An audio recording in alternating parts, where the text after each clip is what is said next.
नमस्कार दोस्तों, स्वागत है एक बार फिर से आपके अपने YouTube channel SPK education news पे।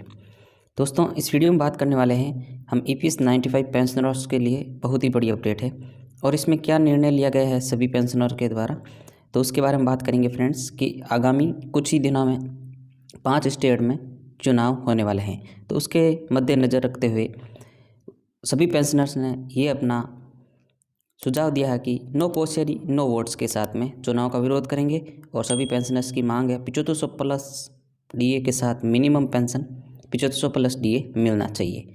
तो उसके बारे में बात करेंगे। तो चलिए फ्रेंड्स, आज का वीडियो स्टार्ट करते हैं। उससे पहले फ्रेंड्स, चैनल पे नहीं तो चैनल को सब्सक्राइब करके बेल आइकन के नोटिफिकेशन को अवश्य दबाएं, जिससे कि फ्रेंड्स आगे आने वाली सभी आपको पेंशन से जुड़ी सारी अपडेट सबसे पहले मिल सके। चलिए फ्रेंड्स, आज का वीडियो स्टार्ट करते हैं। तो जैसा कि आप स्क्रीन पे देख रहे हैं, नो कोशियरी नो वोट्स के साथ चुनाव का विरोध करेंगे ईपीएस 95 पेंशनर्स। और इसके लिए आप देख सकते हैं लेटेस्ट अपडेट है, ईपीएस 95 पेंशन भोगी की मांग दिन पर दिन मजबूत होते जा रही है। प्रकाश पाठक महासचिव कर्मचारी पेंशन 1995 समन्वय समिति ने बताया कि उन्होंने अपनी ईपीएस 95 पेंशन वर्दी में मांग की और कोश्यारी समिति की सिफारिशों को मंजूर करने के लिए कई बार प्रधानमंत्री, वित्त मंत्री, श्रम मंत्री, महामहिम राष्ट्रपति महोदय तक गुहार लगा चुके हैं, लेकिन अब तक उनकी मांगें मंजूर नहीं होने के कारण उन्होंने नो कोश्यारी नो वोट्स के साथ में लोकसभा विधानसभा के चुनावों का विरोध करने का निर्णय लिया है। नो कोश्यारी नो वोट्स के निर्णय के साथ लोकसभा और राज्यसभा के विधानसभा चुनाव का विरोध करने का संकल्प लिया है। और इसमें देख सकते हैं आप, इसमें लेटर लिखा गया है सभी को। इसके साथ इन्होंने भी इनको भी भेजा है। आदरणीय सर मैडम, हम कर्मचारी पेंशन योजना 1995 के पेंशन भोगी देश के वरिष्ठ नागरिक सबसे विनम्रता और सम्मानपूर्वक आपके ध्यान में लाना चाहते हैं कि हम बहुत वर्ग पेंशन भोगी भारत सरकार के व्यवहार से बहुत निराश हैं। हमारी पेंशन के संबंध में हमारी समस्याओं के प्रति और भारत के माननीय सर्वोच्च न्यायालय के कामकाज के कारण निराश भी है और इसलिए हमें सर्वसम्मति से देश के लोकसभा और राज्यों की विधानसभाओं के सभी भावी चुनावों में नोटा का उपयोग करने का संकल्प लिया है। हम देश के बुजुर्ग अपने कानूनी अधिकारों के लिए आंदोलन कर रहे हैं, सड़कों पर बैठे हैं और धरना आंदोलन कर रहे हैं। पिछले 10-12 वर्षों से दिल्ली का दौरा कर रहे हैं और आंदोलन कर रहे हैं, लेकिन भारत सरकार ने कभी हमारी समस्याओं का संज्ञान नहीं लिया। हम सभी वर्ग पेंशनर्स ने जीवन भर में देश की सेवा की है। तो अब आगे देख कर लेते हैं। 30 लाख से ज़्यादा पेंशनर है, उनको 1000 से कम पेंशन मिलती है, ये भी उनको इनमें इस लेटर में बताया गया है। जो कि मिनिमम पेंशन 3000 थी, उसको भी इसमें लागू नहीं किया है सभी के लिए। अब आगे कोश्यारी समिति की सिफारिश से लागू क्यों नहीं है। भारतीय जनता पार्टी के नेताओं ने 2012 में विपक्ष में रहते हुए इस पेंशन को कम से कम रुपये तक बढ़ाने के लिए राज्यसभा में याचिका दायर की।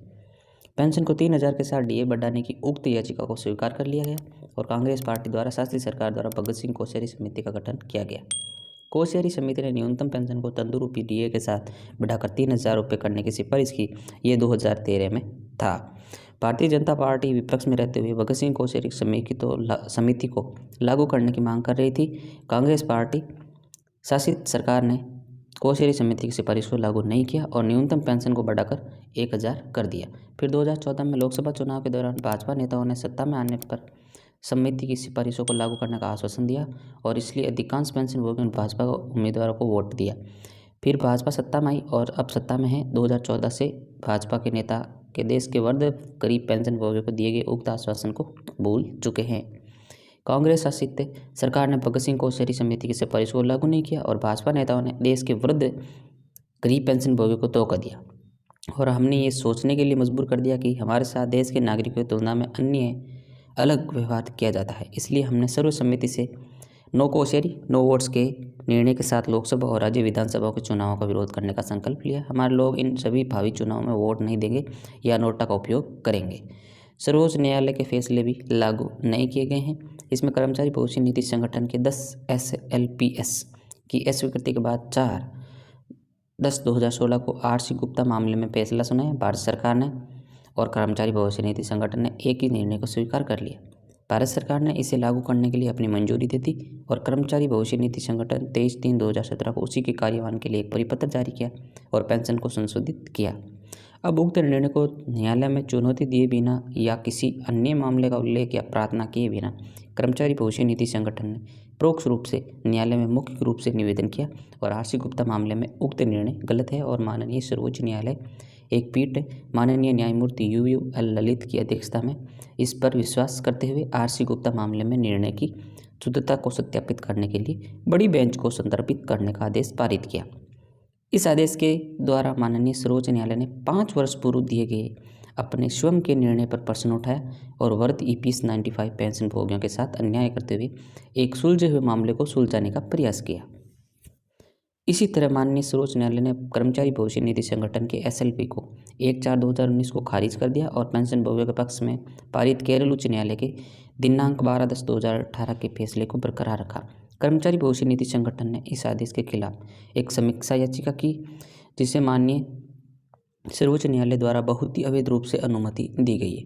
विपरीत पक्षों को सुनवाई का अवसर दिए बिना और प्राकृतिक न्यायों की तोकमों का उल्लंघन किया गया है। भारत सरकार ने उपयुक्त केरल उच्च न्यायालय के फैसले के खिलाफ एक SLP दायर की 2019 में सुप्रीम कोर्ट में लंबित है। कई अभ्यावेदन और अनुरोध के बावजूद उक्त मामलों के अंतिम रूप नहीं दिया गया और इसे विपरीत आदेश पारित किए गए हैं। तो बहुत ही लंबा प्रोसेस खींचा गया है। कानून का सिद्धांत देश के वृद्ध गरीब पेंशन भोगियों के साथ अन्याय पिछले 4 वर्षों के दौरान लगभग 3.5 लाख EPS 95 पेंशन भोगियों की न्याय के बिना मृत्यु हो गई। ये तथ्य पहले से ही भारत के माननीय राष्ट्रपति, प्रधानमंत्री, सर्वोच्च न्यायालय के मुख्य न्यायाधीश को संदर्भित है। हालांकि भारत सरकार द्वारा या भारत के माननीय सर्वोच्च न्यायालय द्वारा कोई संज्ञान नहीं किया जा रहा है। इसलिए हम न्याय मिलने तक लोकसभा और राज्य विधानसभाओं के चुनाव का विरोध करने के लिए उपरोक्त निर्णय के लिए मजबूर है। नो क्वेश्चन नो वोट्स का संकल्प ले लिया है। हम अत्यंत पीड़ा और खेद के साथ व्यक्त करते हैं कि देश के वृद्ध पेंशन भोगियों और वरिष्ठ नागरिकों को देश को सम्मान नहीं किया जा रहा है। उन्हें उनके कानूनी अधिकारों से वंचित किया जा रहा है और उन्हें अपने भाग्य पर मारने के लिए छोड़ दिया गया है। ये प्रकाश पाठक महासचिव है, जो कर्मचारी पेंशन 1995 समन्वय समिति के अध्यक्ष है, समिति के राष्ट्रीय संगठन के। तो उनकी महासचिव है, उनकी तरफ से ये बातें बताई गई है और नो क्वेश्चन नो वोट्स का संकल्प लिया गया। वीडियो आपको अच्छा लगा है तो लाइक ज़रूर करें। चैनल पे नए चैनल को सब्सक्राइब करके बेल आइकन के नोटिफिकेशन को अवश्य दबाएं। चलिए फ्रेंड्स, मिलते हैं नेक्स्ट वीडियो में नए अपडेट के साथ। तब तक के लिए जय हिंद, जय भारत।